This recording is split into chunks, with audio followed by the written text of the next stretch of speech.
we're going. Okay. Welcome to Life Unscripted. Where we talk about whatever the hell we want to. Where life is seriously unscripted. We are not joking. So this week's topic is something that's really been driving me a bit insane. Is what does it mean to occupy space in your life? So I'll tell you what sort of inspired this. Is I met somebody who was really he's done really well for himself in life, but more than that, that's all nice, but when somebody enters a room, it was like he owned the space that he was in, and it was awesome to watch, an awesome energy to be around. I really loved every second of it. And so I thought, what does it take to actually get to that place where we occupy the space that is our life, right? So your body, your life, your interactions, all of that stuff. So that's what I'm going to bring. Okay. I really like this because for me, I can really tell when I'm occupying space and when I'm not. Yeah. When I'm occupying space in my body, and I will use last night as an example. I went to a networking event. I really felt before I went that I wanted to be in my body and really full of my presence, really give my presence to the space where I was going, and allow that and my presence to be felt and to call in the people that I needed to connect with at this networking event. And 100%, I walked in and I felt like I was fully owning myself. Yeah. And that's really what it's about. For me, it's like showing up as me and being fully present inside my body. And we can play with that, right? We can work with energy, and we can focus on expanding our energy out so that we're actually felt, or we can contract. We can focus on contracting our energy, bringing our energy in so that we're not noticed. So those are two ways that we can, energetically take up space or not. Yeah. So do you think when you were occupying space that you were intimidating people? Sorry, I have to ask. I can intimidate people sometimes. I know. I'm trying to think if I ran into anyone that I really intimidated last night. Would you have felt it when you're in that space? I do. Yeah. I can feel when I'm intimidating. Yeah. Totally. So even when you're in that sort of you're in your full presence, right? Yes. You're in your full energy, occupying space, right? Yes. You could still feel when someone is intimidated? I can. Yeah. Yes. Does it change how you show up? I think that it used to make me go back inside myself a bit because I never wanted to make someone uncomfortable. But it doesn't now. Mm-hmm. Now I recognize that it's theirs. Yeah. I do what I can without going Sure. outside of myself to bring them some reprieve, some comfort, whatever. Let them not feel so intimidated by me. But without stepping outside of myself. And I've always had this thing, and it definitely does not come from ego. It just comes from me recognizing this has been a thing since I was a child, with other girls being intimidated by me. Yeah. And without me doing anything. It's not really an intention. And I felt this a couple weeks ago with a girl who I really like, who's also a very confident woman. But I could feel whenever she walked in, I could feel that energy from her, and it made me kind of step back because I'm I wasn't really expecting that from her, but okay, let me, she's in her thing. I definitely don't want to, cause her any self-consciousness, but I'm not going to take myself outside of myself to do that. I'm still going to be who I am, still be loving, still take up space, and make sure that she also feels respected. So I don't know, it's a really weird... It's a weird dance, and I'm what's getting me a little bit is that when you really occupy space, right, you can have awareness of other and just be oh well. Yeah. Get over it. Yes. Deal with it. Yeah. Because there's a shrinking, I think, that we do, right? Totally. When you meet somebody, you're like, oh, they're gonna feel bad. Yes. And I've been known to do this. and it doesn't in mean, my past, yeah. Yeah, it's a real thing, right? And so it doesn't matter that, like, you can be kind. There's nothing wrong with being kind. You can occupy space and be kind. Yes. But don't diminish yourself because you can't actually take care of the other person. It's not your job. It's like really outside of our jobs, right? Yeah. So being warm and kind, however they interpret it, is really not your business. Right. It's none of your business. Yes. Right? Because if you're gonna hold on to like yourself, you know, part of I think like what I witnessed that I love so much, like that's like literally made me think about this all week, is it's kind of like owning the facts of who it is that you are. Like we're not gonna argue that the sky is blue and the sun's shining today. Like it's not open for debate. But when it comes to who we are and how we show up, we pick up this energy from other people as if we're supposed to take care of them or something. And I think it happens a lot to women, but I know it happens to men too. So when I say owning yourself, it's kind of like all that you are. Yes. All that you are being in a moment it's not about arrogance, because there is nothing arrogant about this person that I met. There was just a certainty of that statement, I am, right? I am, and whatever came after that was fully owned. And it was really, really cool. But I also realized, I think as a therapist, that most people don't actually occupy the space that they are meant to occupy in their life. That is so true. Yeah. Yes. And men and women, but I see that a lot in women. Yeah. You know, especially my work is around women, but I think men tend to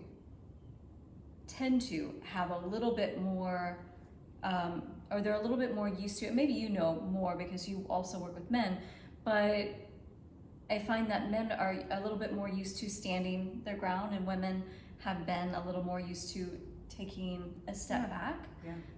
And now things are changing. We're really wanting to stand in our power and honor who we are as women. And I'm seeing a lot of younger women, like the younger generations, really owning that. How are you seeing that?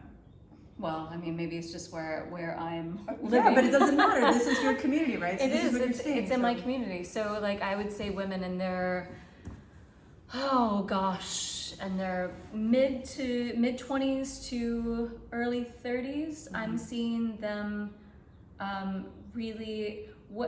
Some of them comes from a really confident place, and some is coming from a lack of confidence, right? And I think there's a really big difference, and you can feel the subtle differences in how someone is showing up in that. Yeah. But I do find that some of them are actually more confident in who they are, and how they show up in the world, and what they have to offer.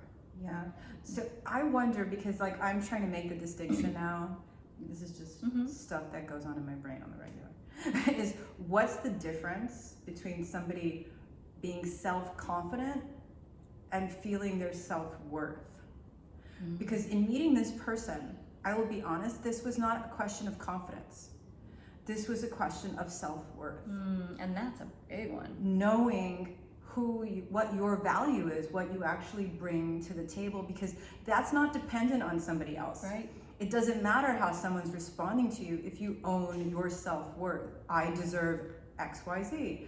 I'm competent, I'm capable. I have the experience of that within me that is not dependent on somebody else. And I feel like that's more of like the self-worth piece. Whereas when we talk about self-confidence, you know, we'll have moments that we're really, really confident because we feel really good and like everything's are lining up. But then what do you do when like life's kicking your butt, which is, you know, every other minute, right? Really and your confidence is shot. Yeah. So like, what's the distinction? And can if you have a greater sense of self-worth, can you tap into that in those moments where your self-confidence may not be so high. That is a really good point, and yes. I don't know. Yes. Things I think about it. I think, no, but I think that's really on point, because I relate this to myself, right? Like, when I'm not feeling self-confident for whatever reason, maybe I've put on 5 pounds, or, you know, I haven't worked out in 6 months, or who knows, whatever it is, I'm just not feeling great that day. I have to go back to my self-worth. And I have to check in with that. So how do you do that? How do you do that? Consciously. Consciously. It's a conscious thing. Like, it's saying what? Like, I am... Like, no, but you're more than this. Like, I've worked through that. Like, I've had body dysmorphia. I've had eating disorders. Like, when I was younger, I had to work through that stuff. And now I can catch myself and be like, yeah, okay, like, today, whatever, I'm not feeling great about myself, but I know that I'm worthy of, like, my worth is so much more than that. And really, like, it's more of a dialogue with myself and coming back to that place, making sure that that place inside myself, that worthiness place, is strong. I love that, because I think that's exactly what it is. Like, what you're saying is exactly what it is. It's, if self-confidence is something that I derive from outside of me, the way to get back in and to lift yourself up again is to remind yourself what makes you so worthy and so deserving of all that you are, right? Just simply, it could be breathing in and out. you breathe. That makes you worthy, right? It's not these, like, it doesn't have to be these huge things. Just acknowledgements of self. How you show up and how you experience you that you own. Yes. Because that's only inside of you. That has nothing to do with how anyone else feels. No, I think that's what's so powerful. Is that literally the way that you handle it and you get back into your self-confidence is by going back to you and what your value is. Totally, because that's really where confidence is, right? Like, for me, I see it as that. Like, self-confidence, if this may trigger something, but self-confidence, if you are looking for self-confidence outside yourself, that will never be satisfactory. Because there's always going to be something that goes against you in some way to make you feel unworthy about yourself. So really, self-confidence is your worth. It's how you see yourself, regardless of anyone else. And I think that that's a really good place to talk about, like, how embodiment comes into this, right? Because when you are so in your body and experiencing, like, yourself, being present with yourself and, like, your own self-love, and, like, it's not like nothing else matters or no one else matters, but just coming back to you, like, living inside your body. How does it feel? Like, how do you feel? I love what you're saying, and I think it's really hard for people to tell you what's going on in their bodies. Yes. It's so hard, because I don't think we, like, necessarily have a language. We'll say, like, I'm fine, everything's fine. Well, it's not fine, because you see it with your friends, you see it with family, like people are having reactions, they're having little twitches, they're doing things that let you know, hey, I'm really scared right now, or I'm really sad right now, or I'm really anxious right now, or, like, something has just really thrown me off, I feel really confused. But we don't give words to it. And all of that, those emotions are happening in here. Yes. Right? Like, oh, my heart's racing. My stomach is kind of turning. I have a lot of tension in my jaw. I don't know why. My eyes twitching. My eyes twitching. My neck hurts. You know. My breathing is a little bit, like, contracted. Like, yeah. I mean, how many people breathe right up here? I do when I'm stressed. That's how I know when I'm stressed. I'm like, I don't feel stressed, and I'm like, yeah. And you're like, or you're talking and you don't even take a breath, and somebody's like, hi, can you please breathe? Are you okay? Like, how many times does that happen? I am queen of that. That's like my thing. By the way, I chose this cup because it says effing. That was my... I just want to cuddle. But yes,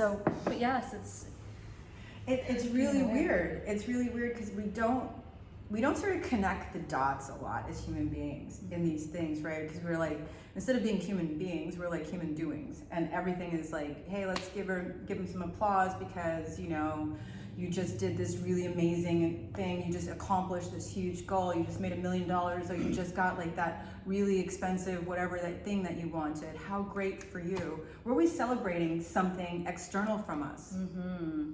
So it's like we're sort of indoctrinated into this weird place of not being in our bodies. It's like how it's an our indoctrination, society is, right? It is, yes. Yeah, it drives me insane actually. Like Yeah. that's just like Oh, one of me those too. things like Yeah. where I mean I think the music and the balloons should come down because I woke up in the morning. Oh my gosh, I did share a story on my Instagram yesterday morning. Like I walked outside, it was about that. I was like, I love waking up in the morning. Like it makes me so excited to especially when I go outside and I see the flowers and the peacocks walk by. I mean, Well, you are. I mean, it was just like, oh my gosh, It's like, I love it. I love waking up in the morning. Yeah. There are occasionally peacocks in Fort Lauderdale, but I haven't seen one in a while. Where you are, though, Miami. Yeah.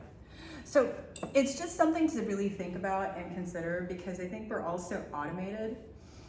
You know, we get busy, life is happening, stress is happening, and we disconnect from ourselves. Oh. And really, at the end of the day, you really should occupy, or you get to, if you want to, occupy the space that you are.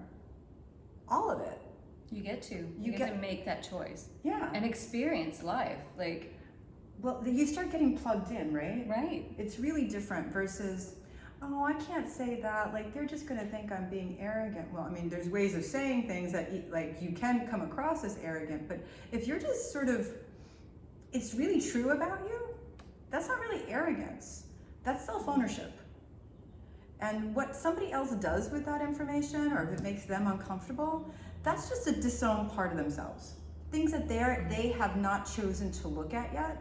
So don't let that be your work. That's not your work, right? Yeah. It's get back in your body, do like Tamar does, and question, what's happening in me to get back to you? Because that's the only way to know what else is going on. Because if you're disconnected from you, then you're just being automated. And you're not really occupying space. You're more of like this sort of phasing in and out and phasing out, in and out person, right? Mm-hmm. Like a Star Trek episode. Yeah. You know? And I just think, if you're really not occupying space, if you're really not in your body, let's just talk about occupying space inside your body, because most of us live checked out. We're not in our bodies. We're not present with what's going on. And that's the majority of society. We live on autopilot, we're not present. So if you are really, really taking up space inside your body, and I forgot where I was going with that. This is how it goes sometimes. Then you are, that is where the joy comes. I think this is where I was going, but that is where joy in life comes from, is actually feeling and being present with you. Yeah. Because if you're not taking space inside your body, and I don't know if I should go all shamanic on you, but go shamanic. Yeah, okay. Then something else will. Yeah. Right? Yeah. And we see this all the time. If you're checked out of your body all the time, then there's space for other energies to come in. That's right. And just so that because you do the sort of the shamanic work, and I do it from the mental health piece. Great. I want you to know that energies are also the people in your life. Mm-hmm. The stuff that you believe. When somebody's like, oh my God, you're such an arrogant, blah, blah, blah. Or, you do this thing and I wish you would stop. Meanwhile, the thing that you're doing is probably really great.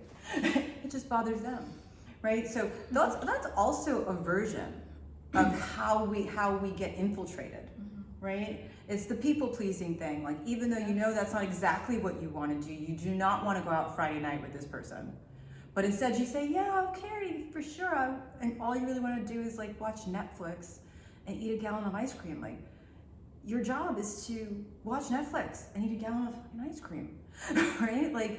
It's being true to yourself. But when we're not embodied and we're not in this place, we're so easily manipulated and moved. And that's a force that enters your life. And you're actually in charge of that, but you can't access it.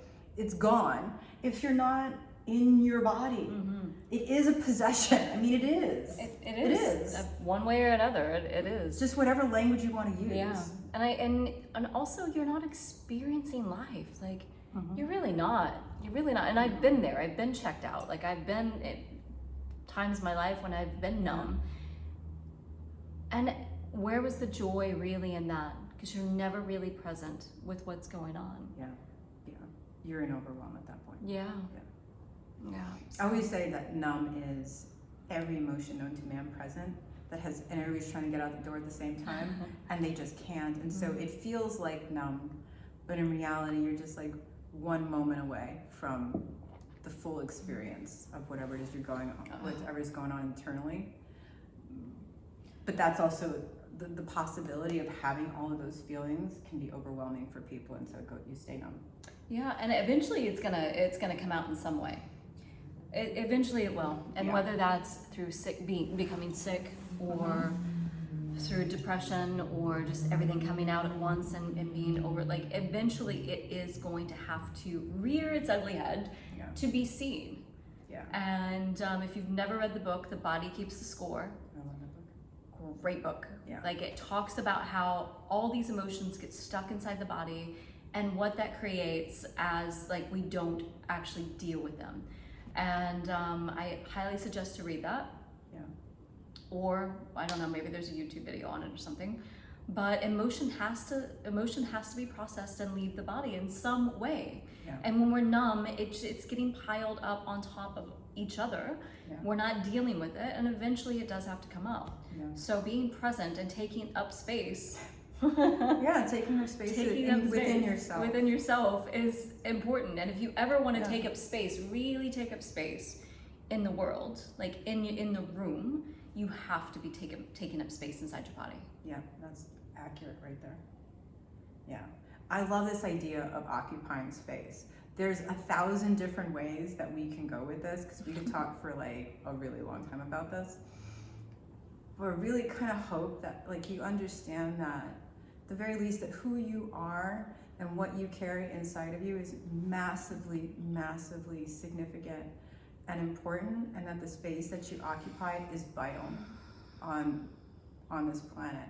And so just give it a go. See what it feels like to not apologize for just feeling good about who you are, liking and being proud of an accomplishment, and just sort of owning it and be like, this is actually me. That was me, I did that. That was me. You know? So anyway, that's what I got. All right. So I guess, are we done? I think so. I think we're done.